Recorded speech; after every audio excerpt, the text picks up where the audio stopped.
বাংলাদেশে এই মুহূর্তে সামনে যে 4-5 দিন সময়টা রয়েছে, এই 4-5 দিন অত্যন্ত ক্রুশিয়াল বা মারাত্মক বলে উল্লেখ করা হয়েছে। কিন্তু কি কারণে এটা কিন্তু অনেকেই জানে না।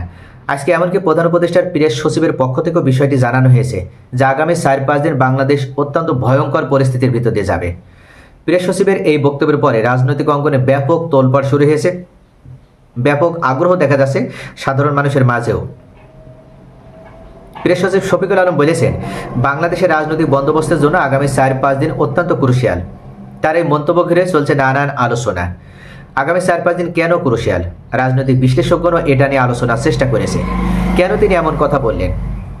আগামী 4-5 দিন রাজনৈতিক অঙ্গনে কি ঘটতে পারে তার হিসাব মিলাতেই ব্যস্ত এখন সকলেই। রাজনৈতিক অঙ্গনে তার বক্তব্যের চলছেরা বিশ্লেষণও হচ্ছে।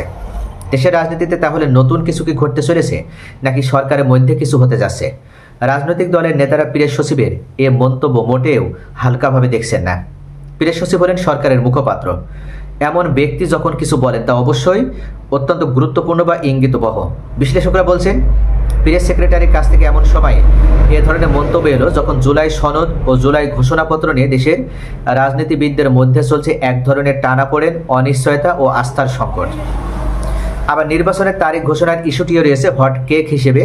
সব মিলে আগামী কয়েকদিন দেশের রাজনৈতিক অঙ্গনে আসলে কি ঘটতে যাচ্ছে তা নিয়ে তৈরি হয়েছে রহস্যের একটা ধূম্রজাল। বিএসআরএফ সংলাপে প্রধান উপদেষ্টা প্রেস সচিব শফিকুল আলম বলেন, আগামী 4-5 দিন বাংলাদেশের রাজনৈতিক বন্দোবস্তের জন্য একটা ক্রুশিয়াল মোমেন্ট। এই কয়েকদিন বোঝা যাবে যে সামনে আমরা কোথায় যাচ্ছি, কিন্তু একটি বিষয় নিশ্চিত, নির্বাচন দেরি হবে না। প্রধান উপদেষ্টা যে সময় বলেছেন তার থেকে একটি দিনও দেরি হবে না। ইতিমধ্যে প্রধান উপদেষ্টা কিন্তু উল্লেখ করেছেন যে আগামী বছর এপ্রিলের প্রথম সপ্তাহে নির্বাচন হবে। তিনি বলেন, প্রধান উপদেষ্টা প্রথমে বলেছিলেন নির্বাচন এপ্রিলের প্রথমার্ধে হবে। তবে পরবর্তী সময়ে লন্ডনে বলা হয়েছে যদি অনেক সংস্কার হয় এবং বিচার কাজগুলো এগিয়ে যায় সেক্ষেত্রে এটা ফেব্রুয়ারিতেও সম্ভব।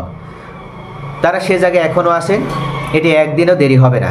যাই হোক যাক না কেন, সনদ বা ঘোষণাপত্র যাই হোক না কেন, যেভাবেই সনদ গ্রহণ করা হোক না কেন, নির্বাচন সময় মতো হয়ে যাবে। এ বিষয়ে ডক্টর ইউনূসের দৃঢ় অবস্থান। পুরো উপদেষ্টা পরিষদেরই এখানে দৃঢ় অবস্থান রয়েছে। উপদেষ্টারা তাদের পুরনো কাজে ফিরে যেতে চাচ্ছেন। তিনি আরও বলেন, আমরা আশা করি এই নির্বাচনটা খুবই উৎসবমুখর পরিবেশে ভালো নির্বাচন হবে। প্রতিটি নির্বাচনে কিছু না কিছু ভায়োলেন্স হয়। আমাদের একেবারে সর্বোচ্চ প্রচেষ্টা থাকবে ভায়োলেন্স একেবারে জিরোতে নামিয়ে আনা। প্রেস সচিবের বক্তব্য প্রসঙ্গে বিএনপির ভাইস চেয়ারম্যান শামসুজ্জামান দুদু বলেন, নির্বাচিত সরকার দেশ পরিচালনার দায়িত্ব গ্রহণের আগ পর্যন্ত সময়টা বাংলাদেশের জন্য ক্রুশিয়াল। যতদিন পর্যন্ত এদেশের নির্বাচনের মধ্য দিয়ে একটি গ্রহণযোগ্য নির্বাচিত সরকার না আসবে ততদিন পর্যন্ত ষড়যন্ত্রকারীরা অরাজক পরিস্থিতি তৈরি করতে পারে। সে বিবেচনা থেকে যদি প্রধান উপদেষ্টার প্রেস সচিব ক্রুশিয়াল সময় নিয়ে মন্তব্য করে থাকেন তাহলে বিষয়টি খুবই স্পষ্ট। এই প্রসঙ্গে জামাত ইসলামের সহকারী secretary general doctor Hamidur Rahman Azad বলেন, সরকারের প্রেস সচিব যে কথা বলেছেন তার কয়েকটি কারণ থাকতে পারে। এর মধ্যে জুলাই বর্ষপূর্তি হয়েছে। এই বর্ষপূর্তিতে মানুষের মধ্যে জুলাইয়ের স্মৃতি চাঙ্গা হয়েছে। এখন জুলাইয়ের অর্জনটা ধরে রাখার নানান চ্যালেঞ্জ দেখছেন তারা। তিনি আরও বলেন, জুলাইয়ের অর্জনটা বানচাল করার জন্য ফ্যাসিবাদী শক্তি ওত পেতে আসে, যেন সরকারকে অস্থির রেখে নির্বাচন বানচাল করা যায়, নির্বাচনের প্রস্তুতিতে ব্যাঘাত ঘটানো যায়, সংস্কার কার্যক্রম বানচাল করা যায়, আর আইন শৃঙ্খলারও অবনতি করা যায়। যেহেতু সরকার 1 বছর পূর্ণ হয়েছে, তার মূল্যায়ন করে পরবর্তী ধাপ পরিকল্পনা নিতে বাধা দেওয়া যায়। মোট কথা সরকারকে অস্থিতিশীল রাখা। হামিদুর রহমান আজাদ আরও বলেন, এমনও হতে পারে সরকার নিজেদের পুনর্বিন্যাস করার পরিকল্পনায় রয়েছে। তবে এর জন্য সবাইকে সতর্ক হতে হবে, বিভাজন তৈরি না করে সবাইকে দায়িত্বশীল হতে হবে। আমরা যে কোনো পরিস্থিতি জনগণকে সঙ্গে নিয়ে মোকাবেলা করতে প্রস্তুত আছি। এনসিপি যুগ্ম সদস্য সচিব মুশফিকুর সালেহীন বলেন, কয়েকদিনের মধ্যে 1 বছর ধরে চলমান সংস্কার প্রক্রিয়ার ফলাফল পেতে যাচ্ছে আমরা। বহুল প্রত্যাশিত জুলাই সনদ ঘোষণাপত্র আসতে যাচ্ছে, যেগুলো আগামীর বাংলাদেশের ভিত্তি ও গতিপথ নির্মাণ করবে। সব মিলিয়ে কয়েকটা দিন বাংলাদেশের রাজনীতির জন্য অত্যন্ত গুরুত্ববহ। এসব বিষয় নিয়ে তেমন কোনো শঙ্কা দেখতে পাচ্ছি না। তবে জুলাই সনদের আইনি ভিত্তি ছাড়া সরকার যদি নির্বাচনের দিকে অগ্রসর হয় তাহলে রাজনৈতিক সংকট দেখা দিবে।